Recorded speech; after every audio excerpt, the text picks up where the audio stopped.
this week on Ultimate Outdoor Adventures TV.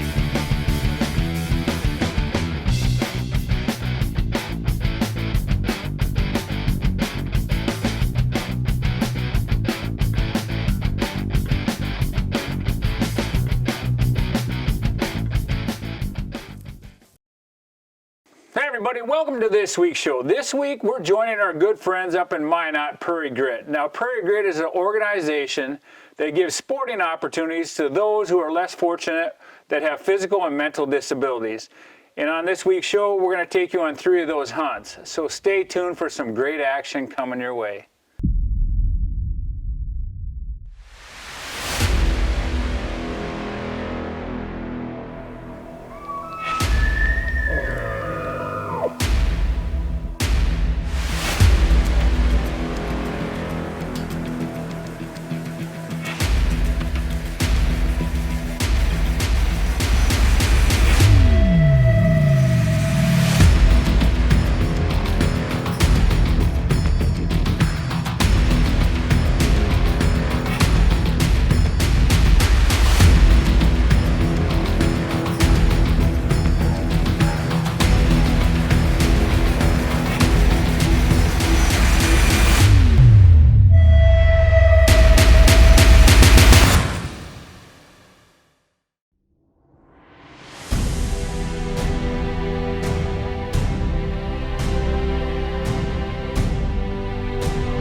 Every season that passes is a reminder not to take this lifestyle for granted. And the ever-growing collection of photographs serve as a testament to what's possible when you just refuse to give up.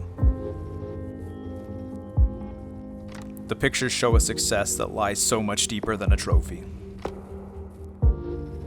They represent overcoming what seems like insurmountable odds and doing what some would think is impossible. But for us, impossible has no meaning. This isn't just what we do, it's who we are. We are what it means to have grit.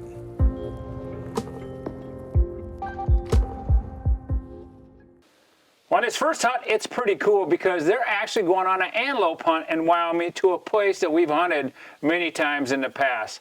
So it was fun to watch these guys get out there and get after it in the same place I've hunted. And like always in the past for us, we had success, and it was no different for these two. They had an absolutely great hunt. We drove to Gillette, Wyoming, and DJ introduced us to the landowner that we were hunting on. Good to see you, man. Good to see you too. Good to see you. This is our gang. You got a gang too, We don't got a you? gang, and it's a good gang. Ben, Hey Ben, welcome. nice to meet you. Glad you could be here. Thank you for having us. Hello, young lady. Hi. Thank you for being here. Thank you. Your hands are cold. Did they outfit you with some good mittens or anything? Yeah. Kind of got a trigger finger in it. Funny, as we drove up, there was multiple antelope in his front yard. Well, it's like somebody said, well, why don't I just go hunting here? I said, no.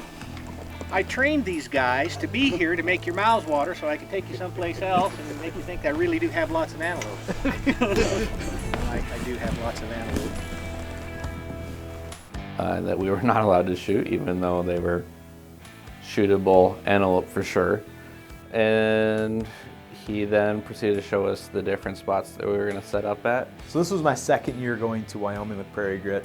We had 2 hunters. I was with Ben and his father-in-law Carrie, Haley, her dad, DJ, and Chad Richardson. They were in another blind.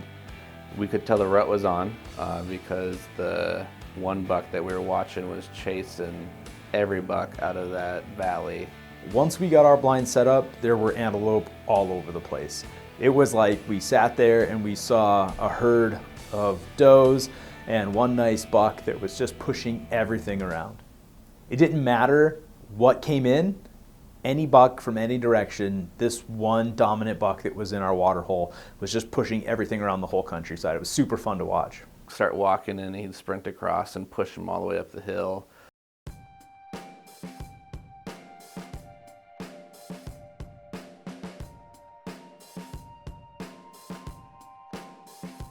I'll be honest, I was pushing and rooting for Ben to kill that buck right away. He was a great buck, he was giving us good video, he was obviously the dominant buck in the area because nothing would come within 1,000 yards of him without getting ran off the countryside. And he gave us probably 6 or 7 different times where he would come in from a distance, come to the water hole, and it would have been just an absolute layup. If it was a public land, I probably would have shot it for sure, but as we know, this was thousands and thousands of acres that had never been hunted this year, so I thought, well, might as well wait. So we decided to wait on that buck even though we looked at it for 4 hours. In the end, Ben decided he wanted to give it a little extra time, take advantage of the days that we had, and he decided to hold off on that buck. Aaron wanted me to shoot it, Carrie said don't shoot it, so I just flipped the coin and didn't end up shooting it. This was our 3rd year having the opportunity to go to Wyoming for antelope hunting, which is a completely different experience than the whitetail and the turkey hunting we do around here. It was Haley's first time ever doing something like this, so it was pretty exciting getting her out there. Chad Richardson, Pat Grainer, Haley and I all went to a blind we call the windmill water hole. Like, you would just see like herds of antelope just running around everywhere, like, it was crazy. We saw antelope off in the distance, but we sat there for a while and there wasn't anything getting overly close. And pretty soon we'd been watching a buck off in the distance slowly make his way toward us. He got into the field off to our right, probably 300-400 yards out. Didn't seem overly interested in what we were doing. And pretty soon, I believe it was Pat, noticed there was another antelope coming off the hill behind us, another buck antelope.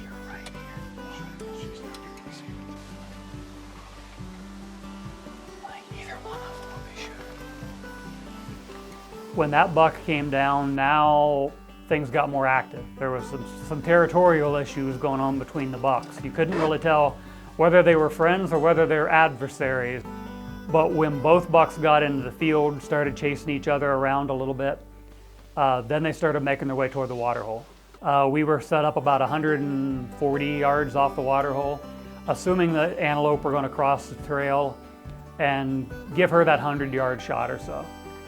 As we watched the antelope, we decided one of them was definitely the bigger of the two. If we had the opportunity for that one, that's the one we wanted to get. The one that I shot, he wasn't the first one that came by. He was like the second one that came by. After they had chased each other around for a while, spent some energy, they needed water. They needed something to drink. So they came into the water hole just like we hoped they would.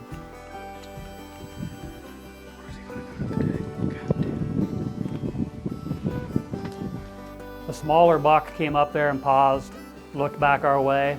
I ranged that at like 110, 115 yards and whispered in Haley's ear at that point in time. The second one's going to come up and give you that same opportunity. When it does, go ahead and have your safety off and be ready. Pick your spot, squeeze that trigger. Those crosshairs right where you want them to be and slowly squeeze that trigger.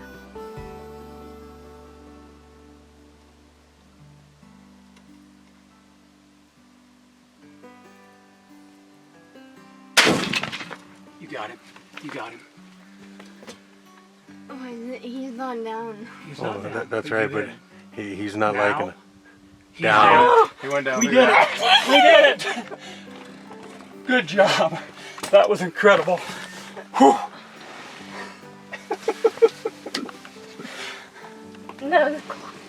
Sure enough, the antelope did exactly what we wanted it to do. Walked up there just before it went down to the water hole, stopped broadside, stared back at us. We gave Haley the go-ahead, said if you've got the shot, go ahead, take your time, squeeze the trigger and make it. Haley made an awesome shot. And then it was all celebrations in the blind, getting out there, taking pictures, enjoying everything that hunting the open prairie of Wyoming should be that time of the year. Are you done yet? Oh, I'm done. I cannot hear you. My ears are ringing.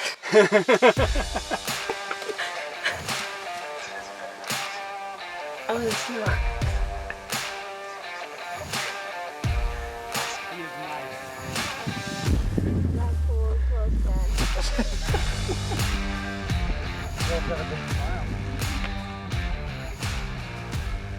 The next morning, we're making our way into our other blind set, and we see just a bruiser of a buck just right off the road, maybe 300-400 yards in front of us. So as we were driving up to where we were going to go the next day, this buck started walking up from the valley and looked pretty nice.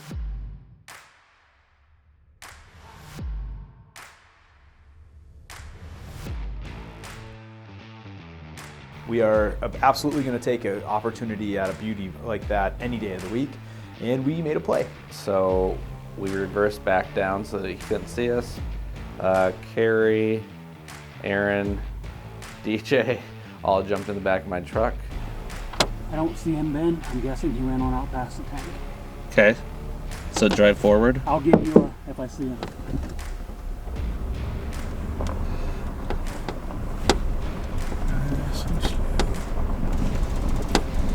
And started driving slowly with my gun out the window, and He's straight ahead. So we're gonna have to get positioned. Where? On the left side of the road? Side of the tank, in the road. He's in the. it started walking up the hill a little bit, so I stopped and got the antelope horns in my scope and waited there for a second, let him run up, and then DJ said shoot it, and it stopped for a good solid second and took the shot, and that was it.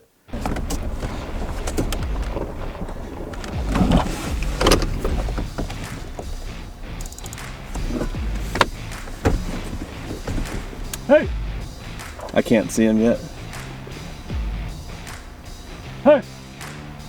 Hey!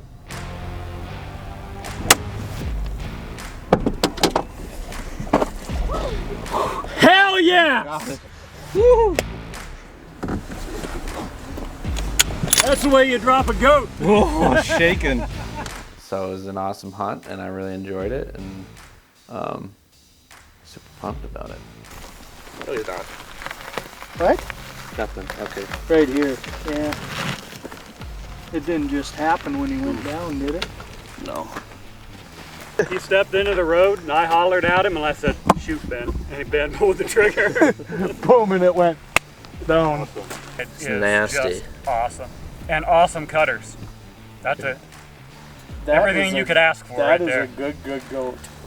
You always hear people say, don't pass on the first day what you'd shoot on the last. And I was really nervous that we were going to end up regretting not taking that nice buck the first day. But in the end, Ben made the right decision, because the buck he ended up getting was something special. So I'm really pumped for him.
With any line of product, there is always one original.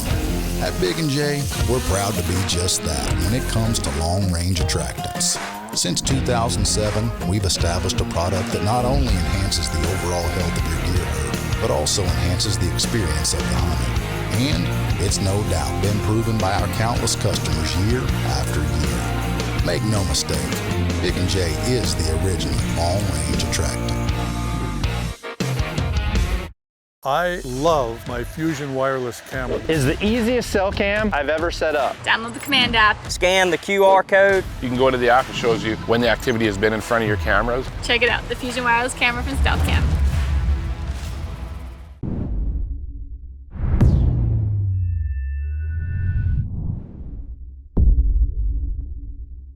Now we'll be joining the crew as they go out and do a little pheasant hunting. Now, this is not an easy thing for someone to do, so it gave these individuals an opportunity to get out in the field and shoot a few birds. This year was actually my first hunt with Prairie Grit was the pheasant hunt. I'm on the board of Pheasants for the Future, and the board and Prairie Grit wanted to do something this year. Oh, I see one running back there.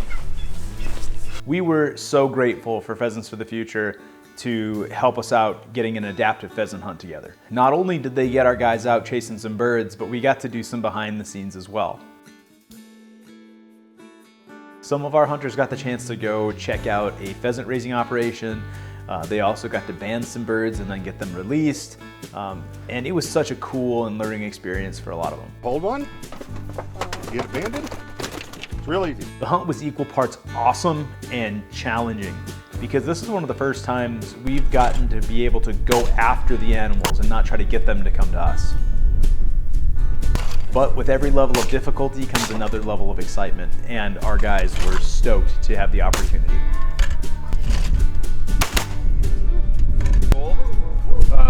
So the number one thing today is to be super safe, right? If you can't identify that it's a rooster, don't pull the trigger.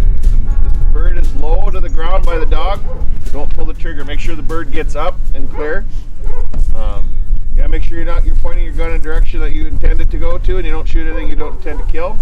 It was a pretty cold day, but we went out and Pheasants for the Future released some pheasants out that morning for us that were actually hunting, and we shot quite a few pheasants and a couple other birds. We had grouse, partridge, everything out there. It was a fun time. We had a blast with it. I think everybody at least got one or two birds, so it ended up being a pretty good day. This pheasant hunt gave us the perfect opportunity to get our guys in the track chairs and get the track chairs into the field. The truth is, a pheasant hunt would be completely impossible without them.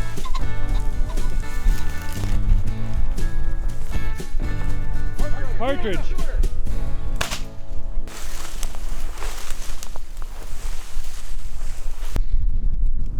You ready?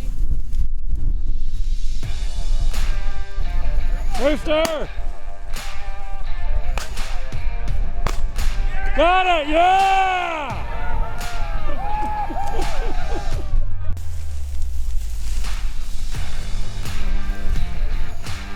Right there. Partridge.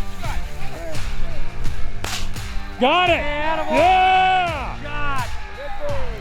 Great shooting, Scott! Rooster! Yeah!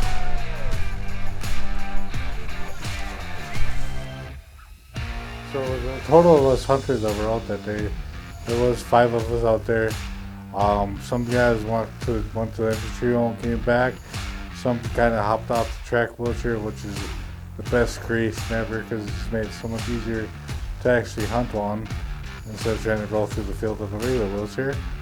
And 5 of us that were out there, we all each got 1 or 2 birds. On behalf of all of us at Prairie Grit Outdoors, I want to give a big, huge, sincere thank you to Pheasants for the Future for setting this up, and we look forward to doing some cool things with you guys in the future. Introducing the Hawk series of box blinds, the ultimate box blinds for serious hunters. Insulated steel panels provide unmatched thermal, scent, and noise control. One-hand operable silent windows are designed for archers as well as gun hunters, while a roto-molded roof and window frames keep rain and snow out of the blind. Hawk blinds have the features serious hunters demand and are backed by a limited lifetime warranty, so your investment will last in the field for years to come. All new box blinds by Hawk.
They say, if it ain't broke, don't fix it. Don't reinvent the wheel. But we didn't listen. Instead, we built a brand that delivers category-leading gear for the best value. From the latest in ground blind mesh technology to AI animal recognition and colorizing night photos. Like you, our passion is for hunting. And a piece of that passion can be found in every product we make. Home of the highest quality products for serious hunters.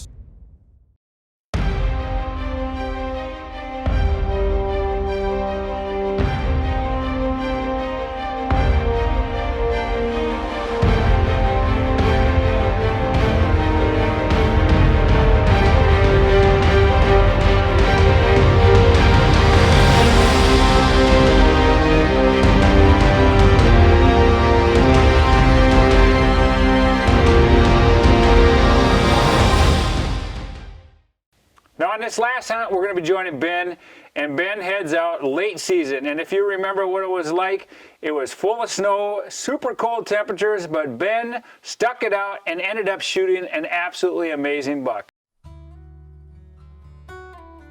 So DJ reached out to me around Christmas time, and he said, hey, I have an open stand and there's deer coming in right now because of the cold.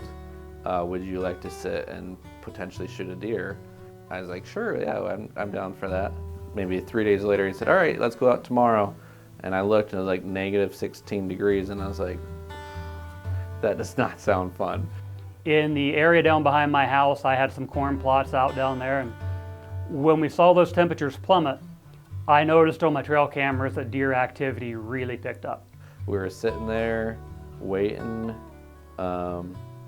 These deer started moving in to us, but then they must have smelled something or just didn't feel right, so they slowly backed off. The deer were really frustrating.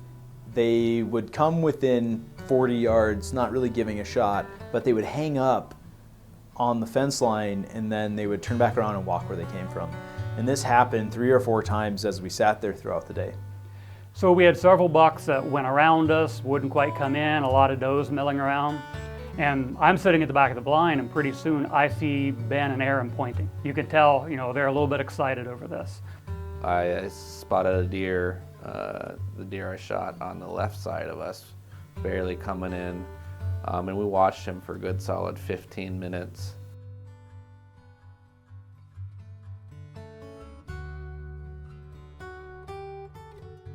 So we see this buck, a nice buck, over next to a fence, and we could just see him through a couple of little trees.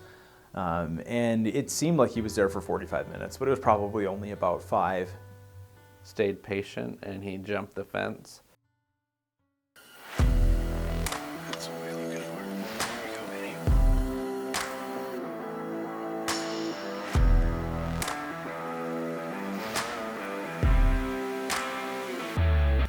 And then Aaron, or DJ, I can't honestly remember who did it, did a perfect grunt. The deer stopped perfectly in its tracks, stared right at us, and released the arrow, and it was perfect. Matt. Nice shot, man. That's the end, buddy. I think it was a great shot. It was a perfect shot. still watching them. Well done, man. That's patience right there. Nice buck. Aaron and I started tracking the deer, and it was obvious right away. We had a good blood trail. We're gonna find this deer soon. It probably went about 125 yards, and I saw it piled up in the snow off in the distance. So of course, we go take a picture and we send it back to Ben to let him know we find it. And then Aaron and I had to drag this thing out through the cold and the snow, which it can be a little bit of a challenge. We were breathing pretty heavily by the time we got it back to the blind to show it to Ben, and Ben was all smiles. It was very cold though, because Aaron and DJ went to get the deer, and I think Aaron basically frostbit his hands off getting back. DJ was struggling a little bit too because it was just so cold. And he told us when we were gone, he had looked at the temperature on his phone, and when he killed the deer, it was 14 degrees below zero. So that will probably go down in history. I know it's the coldest prairie grit hunt so far, and I don't know if anyone's going to beat it. I don't even know if anyone's going to want to beat getting something at 14 below zero. He made you wait, but he's worth it.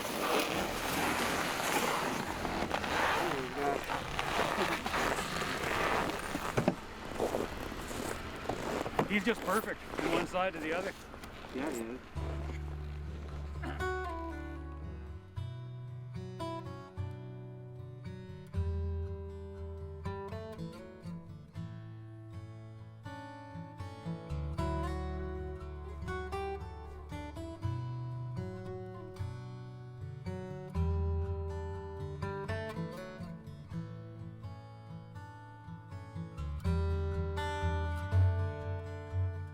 Between Ben's bear that he shot at the end of last year in the last Grit movie, his antelope that he got this year, and the buck that he got with his crossbow, it was an absolute just season of a lifetime for Ben, and I was excited to be along with him on all the hunts. Well, we sure hope you enjoyed today's show, and a special thanks goes out to DJ and Aaron for their help putting this show together. If you're interested in helping out Prairie Grit, please go to their website where you can donate your time or money to help this organization. Once again, thanks for joining us, and we'll see you next week. Taxidermy services provided by Dakota Taxidermy, capturing the spirit.